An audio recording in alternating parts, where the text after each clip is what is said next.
Typiquement, ça va dépendre beaucoup d'une entreprise à l'autre, le montant qui va être investi en formation au niveau des employés. Ça va dépendre beaucoup de c'est quoi l'entreprise, du milieu dans lequel elle évolue, tout ça. Fait que ça devient difficile de venir s'accoter sur les standards de l'industrie. On entend souvent des gens dire « Ah, ben moi, dans mon industrie, dans ma business, ça doit être un certain pourcentage des revenus ou ça doit être un certain montant par tête. » Puis cette approche-là, elle fonctionne quand on est dans une industrie qui est vraiment très serrée et que notre entreprise ressemble aux autres entreprises de l'industrie, mais c'est quand même très rarement le cas.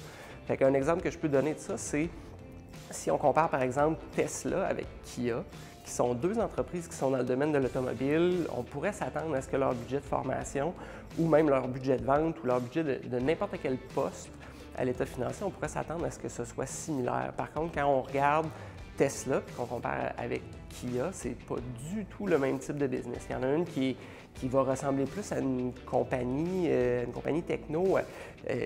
Tesla, dans ce qu'ils font au day-to-day, puis dans la formation qu'ils donnent à leurs employés, ils ressemblent beaucoup plus à Apple qu'à Kia. C'est pas du tout le même business model, même s'ils vendent ultimement le même produit. Fait qu'il faut toujours faire attention quand on vient s'accoter sur le standard de l'industrie. Fait que c'est pour ça que c'est un peu une erreur qu'on voit souvent, surtout avec des gestionnaires avec moins d'expérience, qui vont toujours aller essayer de s'accoter là-dessus.